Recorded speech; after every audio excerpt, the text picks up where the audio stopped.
우리는 새해가 되면 여러 가지 결심을 하죠.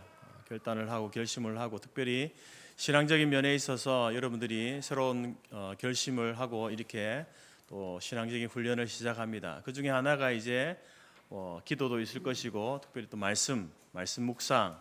내가 올해는 날마다 말씀을 묵상하면서 그냥 내 마음대로 사는 것이 아니라 말씀을 받고 말씀대로 말씀에 순종하며 살겠다, 이렇게 결심을 해서 이제 매일마다 이렇게 성경을 묵상하지 않습니까? 그래서 올해 이제 우리가 1월달 지나고 이제 2월 되면서 여러분들이 계속해서 요한복음 말씀을 묵상하고 있습니다. 이 말씀을 통해서 또 우리에게 이제 특별히 설 명절 주간을 지나면서, 이러한 절기를 지나면서 하나님께서 우리에게 주시는 주의 음성을 듣기를 원합니다. 요한복음 2장에 보게 되면 이제 가나 혼인 잔치집에서 이제 있었던 소위 예수님께서 첫 번째로 보여주신 표적, 물이 변하여 포도주가 되는 사건, 이 사건을 기록하고 있습니다. 너무나 잘 알려진 말씀이죠. 이것은 이제 예수님을 믿지 않는 사람들도 익히 잘 알고 있는 내용입니다. 그래서 이제 전도하는 사람들에게 이런 이야기를 할 때도 있습니다. 만약에 예수님이 옛날처럼 내 인생 가운데 물이 변하여서 포도주가 되게 하는 그런 기적을 나에게도 일으켜 주신다면 내가 예수님을 믿어볼게, 이런 이야기를 하죠. 그러나 그 말은 그 사람이 진실로 예수님을 믿고 싶어서라기보다도 이제 전도하는 사람들의 입을 막으려는 그런 의도를 가지고 하는 말들이죠. 여러분, 세상 사람들은 예수님께서 행하신 표적에 관심이 많습니다. 예수님이 일으키신 기적에 관심이 많죠. 상대적으로 예수님에 대해서는 그렇게 관심이 없다라는 거죠. 그런 모습을 볼 때에 세상 사람들의 관심이 무엇인가를 우리가 알게 됩니다. 예수님께서 행하시는 기적, 표적, 그 표적이라는 그 말의 의미는요, 뭔가를 알려주기 위한 신호다라는 그런 의미가 표적이라는, 영어로는 사인이라고 하죠. 뭔가를 알려주시기 위해서 우리에게 보여주시는 신호, 그것이 표적이고 기적입니다. 그래서 우리가 예수님께서 이제 이 첫 번째 행하신 그 표적의 사건에서 집중해야 될 것은 물이 어떻게 변해서 포도주가 되는가, 거기에 집중할 것이 아니라 표적 자체에 우리가 집중해서는 안 됩니다. 예수님께서는 물을 포도주로 변하여 그렇게 하실 수도 있는 분이지만 또 그렇게 하지 않으시는 분도 예수님이시죠. 그 말은 무슨 말이냐면은 그렇게 하신 데는 분명한 이유가 있다는 거죠. 단순히 기적을 보여주시기 위해서 하신 것이 아니라는 거죠. 중요한 것은 예수님께서 왜 이런 기적, 표적을 행하셨는가라는 거죠. 다른 말로 하면요, 예수님은 어떤 분이신가 하는 질문입니다. 예수님께서 왜 이런 표적을 행하셨는가? 다른 표현으로 하면 예수님은 도대체 어떤 분이신가? 라는 그러한 질문이 되는 것입니다. 오늘 읽은 우리의 본문도 우리에게 너무나 익숙하게 잘 알려진 그러한 사건입니다. 소위 성전 청결 사건, 성전 정화 사건이라고 이렇게 불리는데, 이 사건에서 여러분, 우리가 이제 예수님의 그 공생애 가운데 30세가 지나고 나서 3년 동안 공생애 사역을 하시지 않습니까? 그때 예수님께서 화를 내신 유일한 사건입니다. 물론 다른 부분에 있어서 바리새인들을 향해서 이 독사의 자식들아 화 있을진저, 이런 이제 말로써 어떤 분노를 표출하신 적은 있지만, 실제적으로 예수님의 그 분노를 행동으로 나타낸 것은 여기가 유일합니다. 예수님께서 왜 이렇게 분노하셨는가? 채찍을 휘두르시고 상을 뒤엎으시는 이런, 어떻게 보면은 비이성적인 그런 행동들을 왜 하셨을까? 사실 때는 이제 6월절, 유대인들에게 있어서 가장 큰, 이스라엘의 큰 명절 아니겠습니까?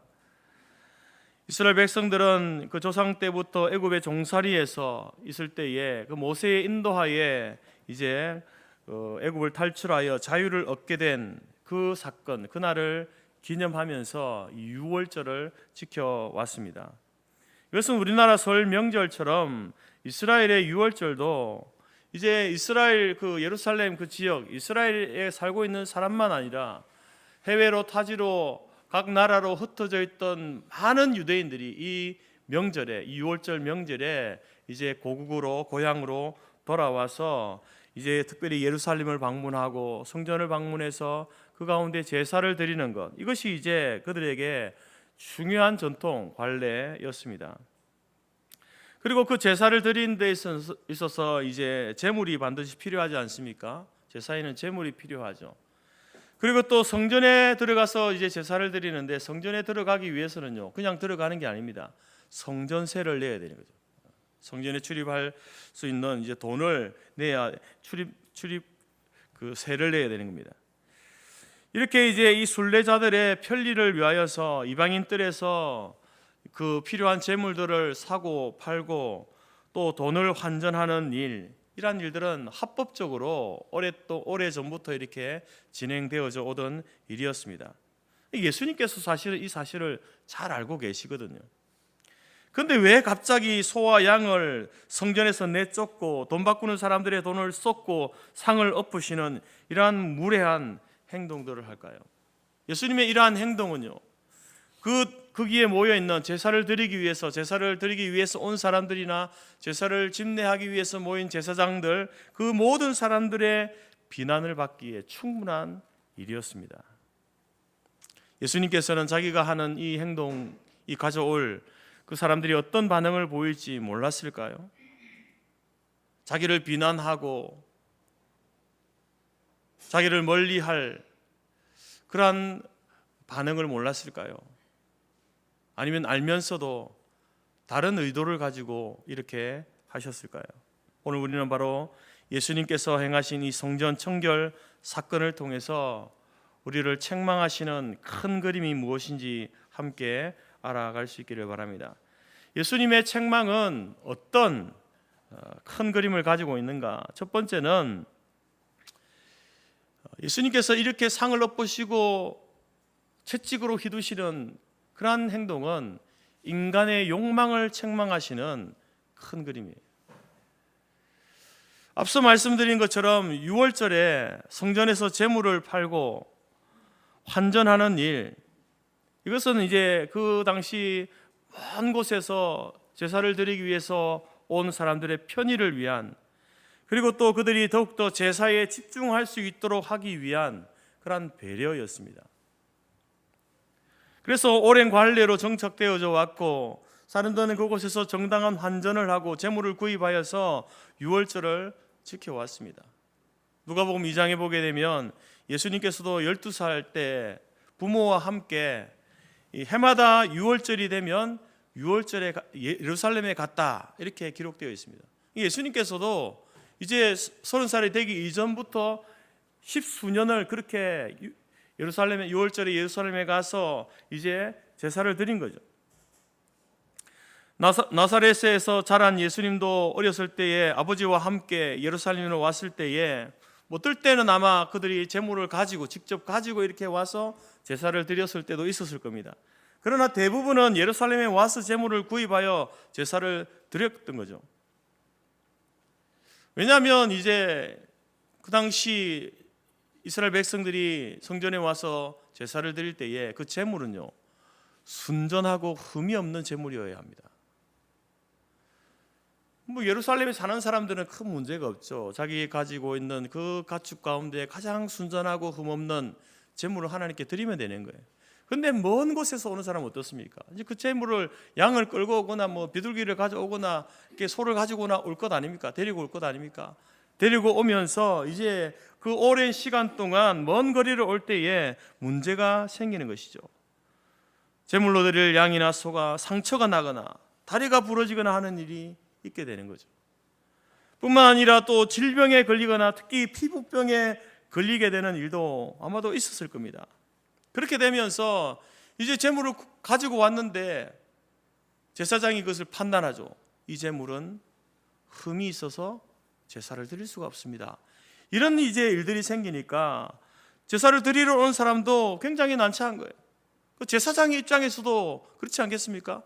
가까운 데서 온 것도 아니고 저기 먼 곳에서 유월절을 맞이하여서 왔는데, 아니 이 사람이 가지고 온 재물이 흠이 있어서 제사를 집례를 못하니까 제사장 입장에서도 굉장히 난처했을 겁니다. 이렇게 백성들도 제사장들도 이런 낭패들을 경험하면서 이제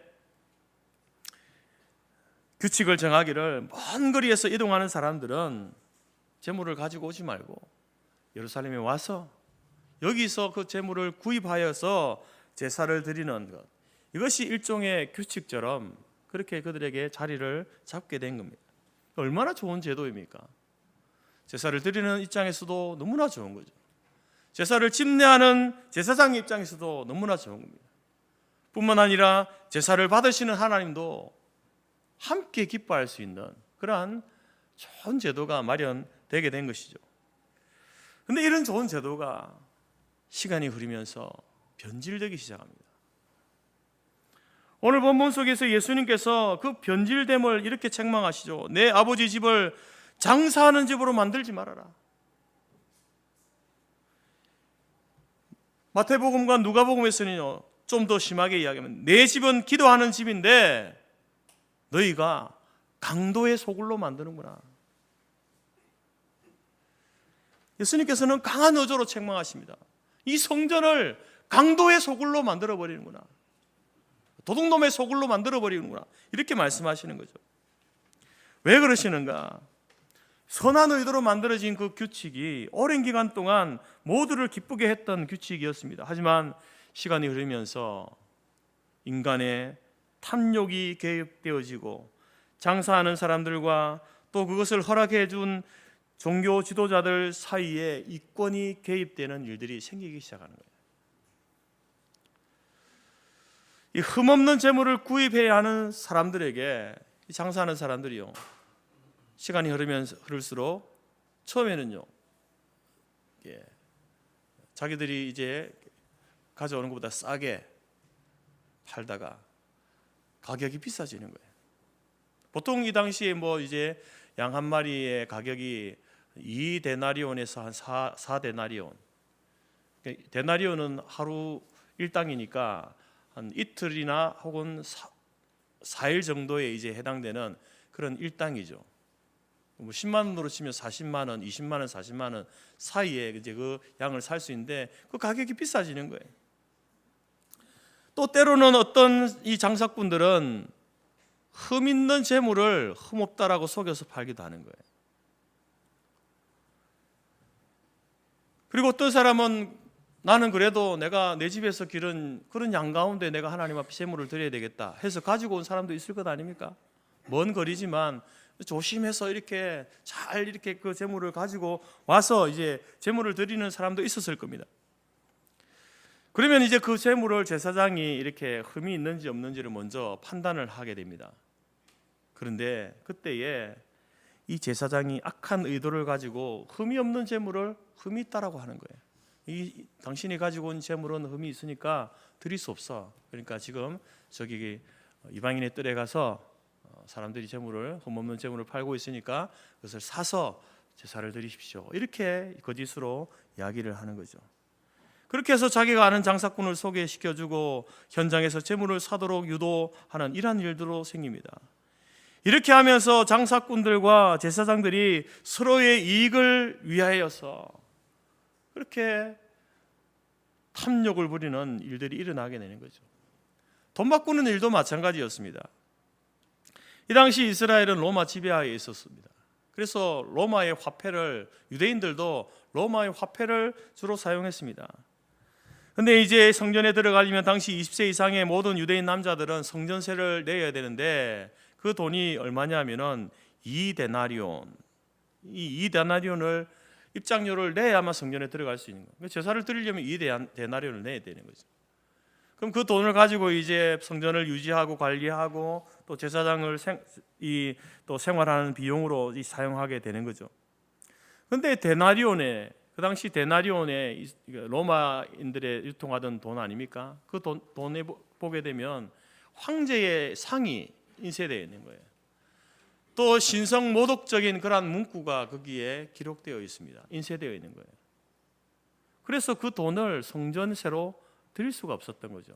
그래서 그 사람들이 이제 자기들이 사용하던 돈을 가지고 왔을 것 아닙니까? 그것을 이제 유대인들이 사용하던 세겔이라는 그러한 돈으로 환전을 해야 되는 거예요. 이제 그 일을 성전의 그 이방인의 뜰에서 이제 돈 바꾸는 환전상들이 그렇게 하게 된 것이죠. 그러면서 이제 환전상들이 생겨나기 시작한 겁니다. 여러분, 처음에는 최소의 이윤을 남기면서 환전을 해주어서 이제 성전에서 제사 드릴 수 있도록 돕는 그런 역할을 했습니다만, 이것도 변질되기 시작합니다. 특별히 종교 지도자들과 결탁되어진 환전상들이 더 많은 이윤을 남기는 거예요. 또 그것을 눈 감아주는 종교 지도자들에게 이제 또 뒷돈을 전달하는 거죠. 그런 일들이 관례가 되어져 버린 거예요. 여러분, 당시 6월절에는요, 과연 예루살렘에 얼마 정도의 사람들이 방문했을까? 보통 이제 6월절과 무교절을 같이 지켰기 때문에 이제 보통 14일을 이렇게 지키게 되는데, 유대인 역사가 요세푸스 유대인 전쟁사회라는 책에 보게 되면 그가 기록하기를 대략 200만 명이 모였을 것이다, 이렇게 이야기합니다. 그런데 이제 이 통계라는 것이 사실은 좀 이렇게 주최 측에서는 좀 부풀리잖아요, 그죠? 근데 실제적으로 이제 따지게 보면 200만 명이 안 되는, 그보다 또 적은 수가 모였을 것이다라고 이렇게 이야기합니다. 뭐 적은 수라 하더라도 그래도 몇십만 명이 될 거예요. 요세푸스가 기록한 그 내용 중에 보게 되면 그 당시 6월절에 잡은 양의 수가 보고되어 있는데 25만 6천 마리. 양이 거의 보름 기간 동안 25만 6천 마리를 양을 잡아서 제사를 드렸다는 거죠. 자, 여러분, 이제 비싼 이율로 사람들이 환전을 해서 성전세를 내고 또 재물의 값도 비싸게 주고 사게 되고, 때로는 흠 있는 재물을 속여서 파는 것을 어쩔 수 없이 사게 되는, 그러면서 이제 그 25만 마리 이상의 양을 팔은 그 장사꾼들이 얼마나 많은 수입을 얻었겠습니까? 얼마나 많은 뒷돈들이 제사장들과 종교 그 지도자들에게 들어갔을까요? 이런 일들이 해마다 반복되니까 포기할 수 없는 거죠. 2월절 되면 어마어마한 돈을 장사꾼들도 벌게 되어지고 또 이 성전에서 일하는 사람들도 그 돈을 갖게 되어지는, 그들의 탐욕을 채우는 그러한 절기 6월절이 되어버린 거예요. 바로 예수님께서 분노하신 이유가 바로 이 지점인 거예요. 그들은 제사를 드리러 오는 사람도, 장사꾼들도, 종교 지도자들도 죄를 죄로 인식하지 못하고 그것을 당연시 여기는 거예요. 어쩔 수 없이 나는 그렇게 할 수밖에 없어. 인간의 그 죄악된 탐욕을 그런 책망하고 계신, 그것이 바로 그 행동이 채찍을 휘두르시고 상을 엎으시고 소와 양을 내쫓으시는 그러한 모습으로 나타나게 된 것입니다. 여러분, 교회는 하나님의 사랑을 전하는 곳 아닙니까? 교회는 하나님의 사랑을 전하는 곳입니다. 다시 말해 성전은 하나님의 사랑이 임하는 곳이에요. 그러나 또 교회는 성전의 그 전에 죄를 지적받는 곳이에요. 우리의 죄를 지적받는 거예요. 자신의 죄가 무엇인지 확인되어야 하나님의 사랑을 깨달을 수 있는 곳이에요. 무조건 교회 오면 하나님의 사랑이 임한다? 아닙니다. 여러분, 우리의 죄를 확인해야 그 사랑을 깨달을 수 있는 거예요. 받을 수 있는 겁니다. 자신의 죄인됨을 인정하지 않으면 하나님의 사랑을 덧입을 수 없습니다. 하나님의 사랑이 충만한데도 불구하고 자신의 죄인됨을 인정하지 않는 사람은요, 그 사랑을 덧입을 수 없는 거예요. 그래서 예수님께서는 공생애 시작하면서 뭐라고 말씀하십니까? 하나님의 사랑을 받으라, 이렇게 말하지 않았어요. 뭐라고 했습니까? 회개하라. 우리의 죄를 지적하신 거예요. 죄를 인정하고 돌이키라는 것입니다. 사랑하는 성도 여러분, 오늘 예수님께서 성전에서 채찍을 휘두르시고 상을 엎으시는 그 예수님은 어떤 분이십니까? 그 예수님 바로 우리의 죄를 지적하시고 계신 분이에요. 우리의 탐욕을 책망하고 계시는 겁니다. 심지어 하나님 앞에 예배드리고 제사드리는 그 일을 통해서도 자신의 탐욕을 채우는 우리들을 향해서 책망하고 계시는 겁니다. 그러한 예수님을 우리가 이상한 눈으로 바라볼 것이 아니라 왜 예수님께서 이 성전에서, 이 교당에서 우리를 향해서 이렇게 분노하시는가, 채찍을 휘두르시는가? 우리의 삶과 우리의 내면을 바라볼 수 있어야 하는 것입니다. 죄를 지적하고 죄를 깨닫게 하시는 그 예수님의 큰 그림이 성전 청결 사건 그 속에 담겨 있습니다. 화내시는 모습, 분노하시는 모습, 왜 저렇게 비이성적으로 행동하실까? 그렇게 보실 것이 아니라 우리의 죄에 대하여서, 우리의 탐욕에 대해서 분노하시고 진노하시는, 그 죄를 지적하시는 예수님을 만나는 저와 여러분이 될 수 있기를 간절히 바랍니다. 예수님이 그러한 책망, 그러한 분노 속에서조차도 여러분, 거기에는요 하나님의 사랑이 담겨 있는 거예요. 하나님의 사랑을 누리지 못하게 될 우리들을 향해서 우리의 죄를 지적하심으로 인하여서 우리가 하나님의 사랑을 받을 수 있는 그런 위치에 오를 수 있도록 주님께서 지금 우리를 향해서 어쩌면 채찍을 휘두르시고 상을 엎으시고 분노하시는지 모르겠습니다. 주님의 그러한 본심을, 예수님의 본심을 우리가 오해하지 않고 바르게 이해하는 저와 여러분들이 될 수 있기를 간절히 바랍니다. 두 번째로 성전 청결 사건을 통해서 보여주시는 큰 그림은 이 진리에 대한 무지한, 진리에 대한 무지한 우리를 책망하시는 예수님의 모습이에요. 여러분, 구약 시대 때의 성전 제사는요, 죄인이 하나님께 나아가는 유일한 방법이었습니다. 하나님께 나아갈 수 있는 유일한 방법이었어요. 그래서 그 제사의 성전에 나아가서 제사를 드리면서 죄를 씻고 하나님께 나아가 구원의 은혜에 감사하고 헌신을 결단하고 그리고 하나님께서 주시는 복을 누리는 삶을 살고자 하는 그러한 의미가 제사에 담겨져 있는 거예요. 그래서 이스라엘 백성들은요, 중요한 절기 때마다 제사를 드리는 거예요. 근데 사실 이제 이스라엘에게서 중요한 3대 절기가 있지 않습니까? 큰 명절이 3가지가 있는데, 근데 그 절기만 아니라 사실상 실제로는 이 이스라엘 사람들은 매일 아침 저녁으로 제사를 드립니다. 매일 아침 저녁으로. 매 안식일마다 하나님 앞에 제사를 드렸습니다. 매달 초하루에 제사를 드렸습니다. 공식적으로 그렇게 제사를 드렸고요. 뿐만 아니라 또 개인적으로 자기에게 특별한 날, 살다가 또 하나님 앞에 죄를 지어 죄 용서를 구해야 될 일이 생겼을 때에 제사를 자기가 가서 제사 드리는 거예요. 감사의 제목이 있다거나 자신이 이제 어떤 일들로 인해서 자신의 몸이 부정해져 가지고 정결함을 다시 한번 회복해야 할 때 그때도 제사를 드렸고, 무언가 하나님 앞에 새롭게 결단하고 결심하고 선해야 될 때도 그들은 제사를 통해서 했습니다. 그래서 이스라엘 백성들에게 있어서 제사는요, 뗄 수 없는 관계네요. 이스라엘 백성 제사 뗄 수 없는 관계예요. 그런 제사를 지금 준비하고 있잖아요, 사람들이. 오늘 본문에 보게 되면 특별히 여러분 비둘기 파는 사람들에게 이런 이야기 하죠. 비둘기를 왜 팔까요? 비둘기는요, 너무 가난해서 양을 살려면은 2데나리온, 4데나리온 있어야 되는데 그 돈이 없는 거예요. 그럼 그 돈이 없어서 제물을 못 사고 제사를 못 드리잖아요. 그래서 하나님께서 가난한 사람도 제사를 드릴 수 있어야지, 부자들만 하면 되겠냐? 그래서 비둘기를 파는 거예요. 아주 싼 비둘기를. 그러면 그 사람들은, 그 비둘기 파는 사람들은 누구를 위한 사람들이에요? 가난한 자들을 위한 사람들이죠. 그런데 그 사람들의 그 상을 엎으시는 거예요. 아니 도대체 예수님께서 어떻게 이러실 수 있나? 가난한 자들을 위해서 오신 그분이, 고아와 과부를 위한다는 그분이 어떻게 이러실 수 있나? 오해할 수 있는 장면 아닙니까?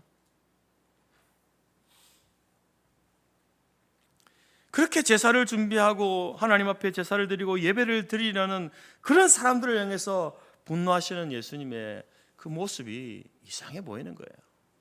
도대체 너무 비이성적인 모습으로 보여지는 겁니다. 그러나 오늘 우리는 바로 예수님께서 그 이후에 하시는 말씀을 통해서 그 이유를 알 수 있습니다. 이 유대인들이 화가 나지 않겠습니까? 물론 그들이 찔림이 있겠죠. 야, 이 우리가 이렇게 탐욕을 부리고 돈 장난하는 그것을 예수님 혹시 하셨나? 뭐 이런 어떤 찔림도 있었을 겁니다. 그러면서도 명분이 있잖아요. 어떻게 가난한 사람들이 하나님 앞에 제사를 드리려는 이것을 이렇게 엎을 수 있느냐라고 하면서 분노하시죠. 그러면서 하는 말이 뭡니까? 네가 무슨 표적을 보이려고 이런 일을 행하느냐? 그렇게 묻자 예수님께서 뭐라고 합니까? 이 성전을 헐라 내가 사흘 동안 일으키리라. 그러니까 유대인들이 다시 묻습니다. 아니, 이 당시 성전은 이제 다윗의 성전이, 솔로몬이 지은 성전이 아니에요. 헤롯의 성전이죠. 다 무너지고 헤롯 대왕이 유대인들의 환심을 사기 위해서 그가 왕으로 이제 세워지면서 이 예루살렘에다가 성전을 이렇게 좀 크게 지어준 거예요. 근데 그 짓는 기간이요 46년 동안 지금 짓고 있는 거예요. 그래서 하는 말이 이 성전이 지금 46년 동안 지어져 왔는데 그리고 아직까지도 미완성인데 아니 어떻게 이것을 3일 만에 다시 지을 수 있다는 말이냐 이렇게 묻는 거예요.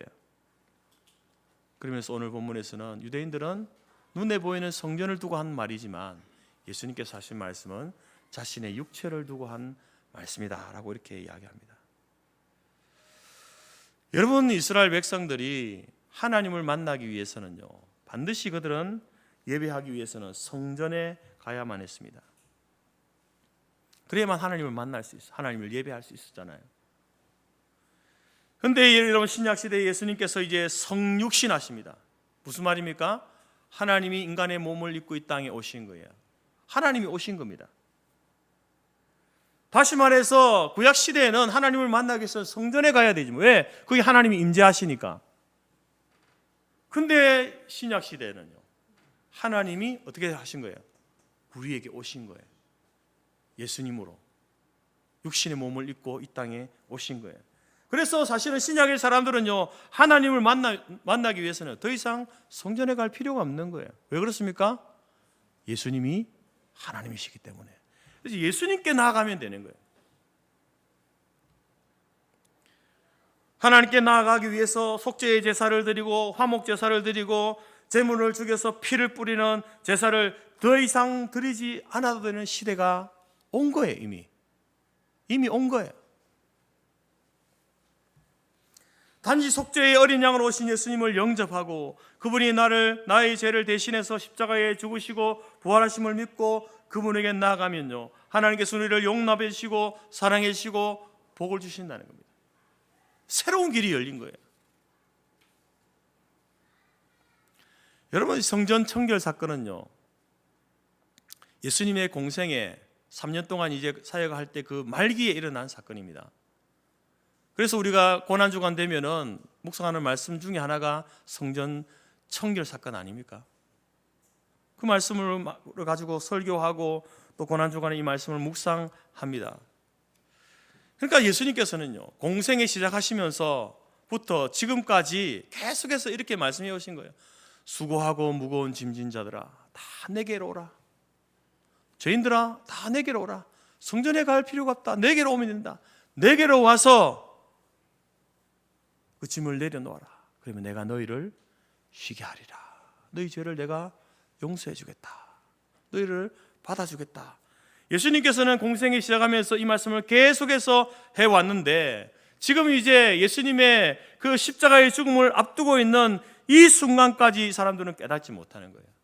그러면서 하나님을 만나기 위해서 어디 가는 겁니까? 성전에 가는 거예요. 거기에서 여러분 이 사람들이 이 순진한 백성들이 그 사람들의 탐욕에 이용당하는 거예요. 엉뚱한 양을 잡아 죽이는, 죄 없는 양을 계속 잡아 죽이는 거예요. 그러면서 자신들도 죄를 씻기 위해 갔다가 오히려 죄를 더해오는 그러한 모습을 예수님이 보시면서 분노하시는 거예요.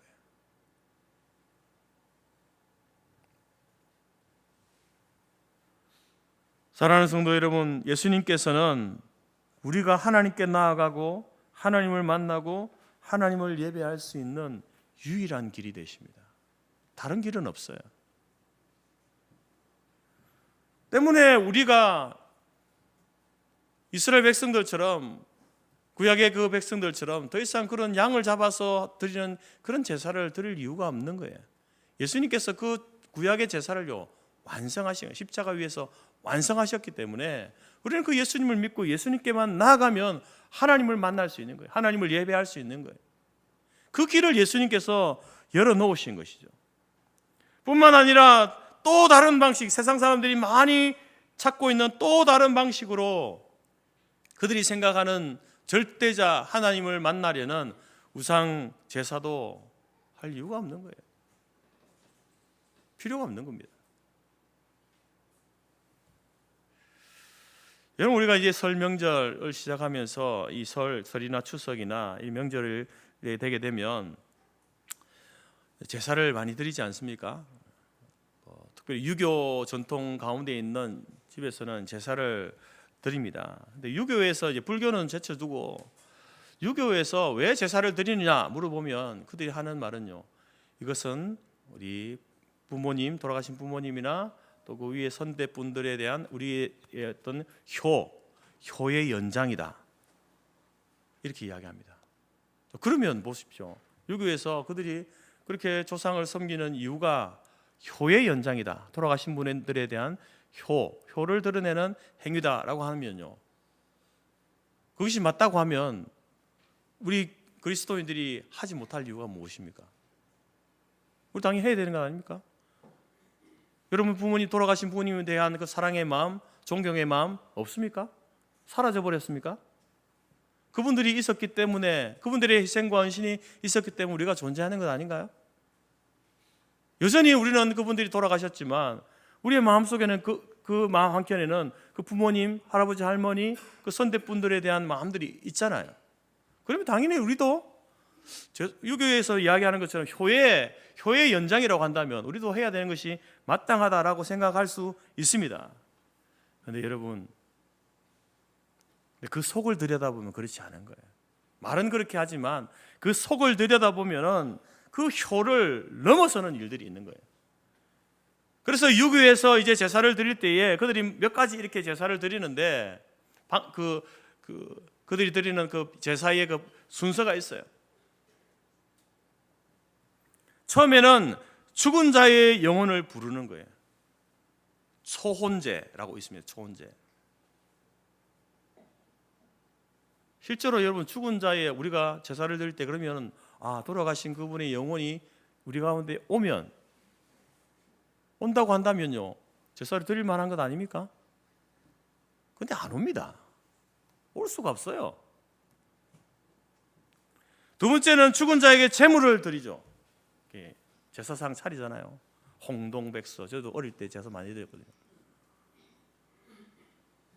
그러니까 와서 조상이 와서 이제 이렇게 숟가락 꽂아 놓고 이렇게 막 밥도 국에다 막 이렇게 해드리고 술도 따라 드리고 합니다. 실제 그분의 영혼이 와서 그것을 먹는다면 하죠. 오시지도 않을 뿐더러 먹지도 않습니다. 그리고 마지막으로는 또 이제 죽은 자를 떠나보내는 이런 형식의 제를 드리는 거죠. 여러분, 이것은요 악한 것이고 사단을 숭배하는 행위에 불과한 거예요. 조상신이 온다면, 조상의 영혼이, 죽었던 영혼이 온다면 충분히 그럴 만도 하지만 그게 아니라는 겁니다. 죽으신 부모님이 와서 우리의 절을 받고 제사를 받고 음식을 먹고 또 우리에게 복을 빌어주는 그런 일은 없습니다. 그렇기 때문에 여기에서 말하는 효의 연장이다라고 하는 것은요, 그것은 잘못된 거죠. 오히려 죽은 자를 섬기는, 사단을 섬기는 그러한 행위에 불과합니다. 그래서 기독교에서는요, 조상 제사를요 강력하게 거부하고 반대하는 것입니다. 그것은 조상을 한 우리의 마음이 아니에요. 그런 마음을 가지고 하지만 그 제사를 받는 존재는 악한 사단 마귀, 악한 영혼이에요. 그렇기 때문에 우리는 그런 악한 영혼에 대해서 할 수가 없다라는 것이죠. 그래서 오히려 우리는 이날, 이런 명절날 또 혹은 뭐 이게 부모님이 돌아가신 날이거나 생일이 되거나 할 때에 오히려 그날에 제사를 드리는 것이 아니라 오히려 하나님 앞에 예배드리는, 감사하고, 나에게 그런 육신의 부모님을 주신 하나님 감사합니다. 그분을 통해서 내가 내 육신과 내 영혼이 또 양육을 받고 훈련을 받고 사랑을 받아서 이렇게 살아옴에 대해서 감사하고, 또 그 예배 가운데 이제 부모님이나 선대 어른들이 남긴 좋은 전통을 나누면서 그분들을 추억하고 감사하는 순서를 갖는 것, 이것이 더 바람직한 거예요. 사랑하는 성도 여러분, 우리에게 복 주시고 우리의 삶을 도우시고 인도하시는 분은 오직 여호와 하나님 한 분밖에 없습니다. 그분만을 예배하고 그분만을 높여야 하는 것입니다. 그런데 우리는 이 예수 그리스도의 십자가와 부활을 통해서만 하나님께 나아갈 수 있는 거예요. 하나님을 예배할 수 있습니다. 따라서 오늘 이 명절을 맞이하면서 저와 여러분이 예수 그리스도를 통하여서 성령의 감동하심을 입어서 하나님을 영원토록 예배하는 그러한 절기, 그러한 날들이 될 수 있기를 간절히 바랍니다. 여러분의 가정이 그런 가정이 되기를 바랍니다. 이상한 이방의 종교 형식으로, 우상에게 제사하는 형식으로, 죽은 자에게 절을 하고 음식을 차리고 죽은 자를 부르는 그런 방식으로 행하던 모든 죄악을 멈추시기 바랍니다. 하나님은 그런 진리에 대한 무지함을 책망하시는 거예요. 왜 책망하실까요? 너 참 무식하다. 우리의 무식을 드러내기 위해서 하는 게 아니에요. 진리를 알려주시기 위해서, 바른 길을 알려주시기 위해서. 너희 그렇게 할 이유가 없어. 예수 그리스도를 통하여서 성령의 감동하심으로 하나님을 예배할 때에 하나님께서 그 예배를 받으셔. 너의 기도를 들으셔. 하나님께서 너의 가정에, 너의 자녀들에게, 너의 후손들에게 복을 주시는 분이야 라는 사실을 우리에게 알려주시기 위해서 여러분 책망하고 계시다라는 사실입니다. 오늘 우리가 만나는 예수님은 어떤 분이십니까? 우리의 죄를 책망하시는 분이십니다. 우리의 무지를 책망하시는 분입니다. 그러나 그 속에는 우리를 구원하시려는 하나님의 사랑이 담겨 있다라는 사실을 기억하십시오. 눈에 보여지는 분노하시는 그러한 예수님의 모습만 볼 것이 아니라 그 속에 담겨져 있는 예수님의 본심을 바라볼 수 있기를 바랍니다. 성경을 읽어가실 때, 묵상하게 가실 때에 하나님께서, 성령께서 여러분의 죄를 지적하실 때가 있을 거예요. 죄를 생각나게 하실 때가 있을 겁니다. 우리의 무지를 깨우쳐 주실 때가 있을 겁니다. 여러분, 사람들 앞에서 여러분의 죄가 이렇게, 제가 목사하지 않습니까? 목사는 죄를 안 짓습니까? 죄를 짓겠죠. 근데 그것이 만약에 여러분들이 내가 뭘 말을 하고 그런 죄의 행동할 때마다 여러분들이 다 이렇게 메일로 가고 문자로 가고 동영상으로 가면요, 제가 어떻게 여러분들 앞에 설 수 있습니까? 목사라. 제가 이렇게 설 수 있는 것은 제가 죄를 지어도 그게 문자로 안 가거든요. 동영상으로 안 가거든요. 어느 정도 숨겨지거든요. 근데 하나님 앞에서는 어떻습니까? 우리가 다 드러나는 거예요. 그러면 하나님께서 그런 죄를 지적할 때 우리는 부끄러워서 하나님 앞에 설 수가 없잖아요. 어떻게 섭니까? 어떤 인간이 그렇게 자기 죄가 하나님 앞에 그렇게 드러났는데 설 수 있습니까?